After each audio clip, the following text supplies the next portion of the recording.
Hello, everyone. This is Tom Fox. I'm the Compliance Evangelist, and I'd like to welcome you to a 5-part podcast series I am putting on this week around the issue of what is a corporate monitor.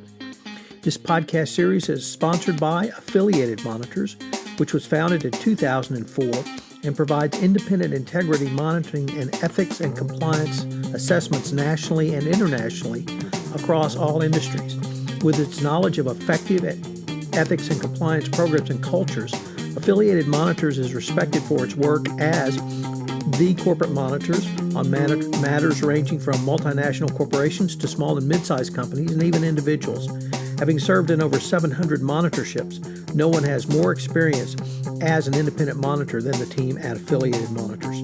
For more information on how an independent monitor can help you improve your company's ethics and compliance programs, visit their website, www.affiliatedmonitors.com. This week, together with Vincent DiCianni, the CEO of Affiliated Monitors, and Eric Feldman, SVP at Affiliated Monitors, we're going to take a look at 5 separate topics of what is a corporate monitorship.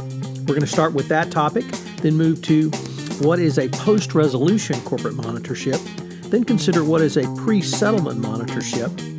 In episode 4, we are going to consider what issues a company should consider when thinking about retaining a monitor. And finally, in episode 5, we'll consider monitorship costs and how this issue should be handled. It's a fascinating exploration of really that basic question: what is a corporate monitor? How can you use it? This is the podcast series which every compliance practitioner needs to listen to so that you'll have a fuller understanding of what a monitorship is and how you can use a monitorship, hopefully before you get to the point where you're in an FCPA violation. This is Tom Fox. I'm the Compliance Evangelist.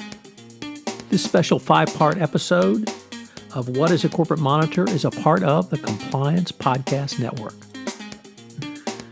Hello, everyone. This is Tom Fox, and I am here in episode 1 of a 5-part episode about corporate monitorship. Over this 5-podcast series, I am joined by Vincent DiCianni, the president and founder of Affiliated Monitors, Inc., and Eric Feldman, the senior vice president and managing director, corporate ethics and compliance programs. In this first podcast, we're going to take a look at the basic question of what is a corporate monitor. So, Vin, with that somewhat shortened introduction, could you tell us what you think a corporate monitor is, and we'll explore from there.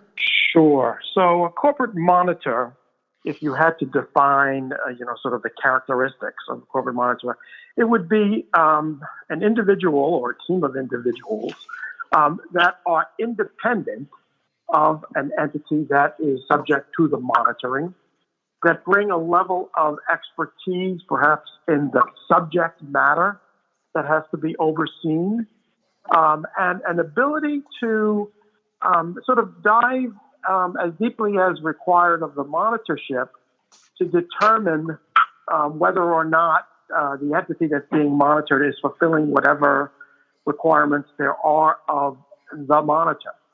And so that being said, those are very broad terms, but oftentimes a monitor is brought in as the result of a deferred prosecution agreement, a corporate integrity agreement, some type of settlement agreement with the government. It could be an administrative matter, a whole variety of instances where there is a requirement of independent oversight.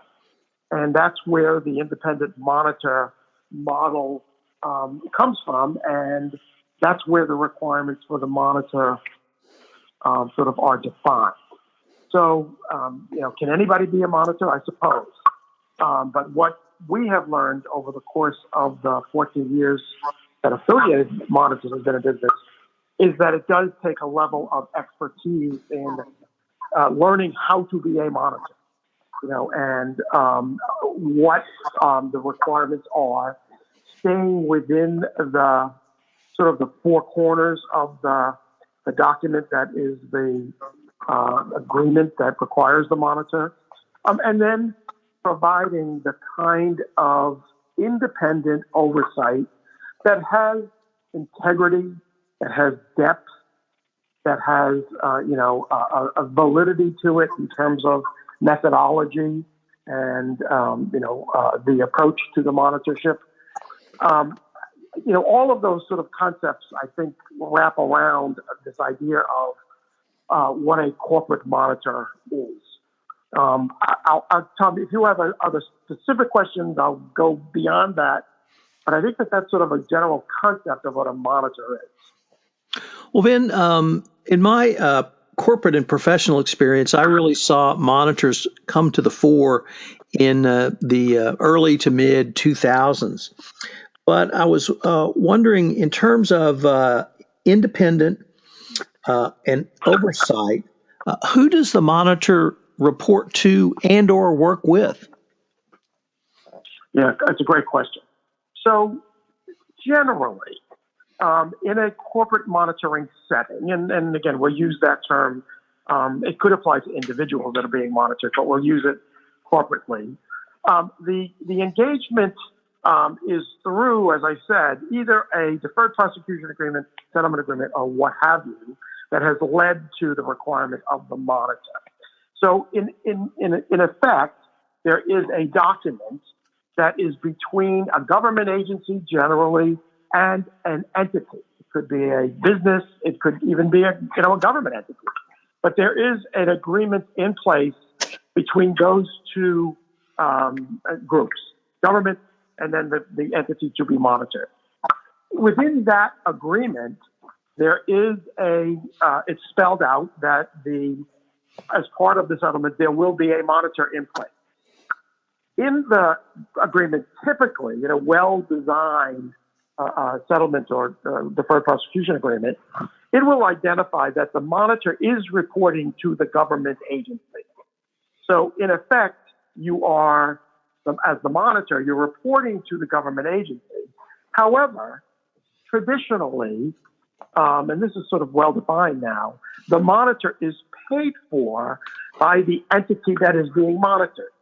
So some people can get a little bit confused by that, saying, well, if you're getting paid for by the company, why aren't you, reporting to the company and what have you? But this is sort of a unique model that has been created where, in effect, you're using a private entity, a monitor, who's not, a government agency, who's not, related to the company being monitored. So it's a completely independent, but with specific terms for that third party monitor. And again, it's to report to the government, but to get paid for by the entity. So I call it sort of a tripartite, arrangement. And typically when we get involved in a monitorship, we include that operating document, the settlement agreement, as part of our agreement with the company being monitored. I think, again, a well-crafted settlement agreement, CIA, whatever, will define sort of the role of the monitorship, the reporting lines, the requirement of cooperation.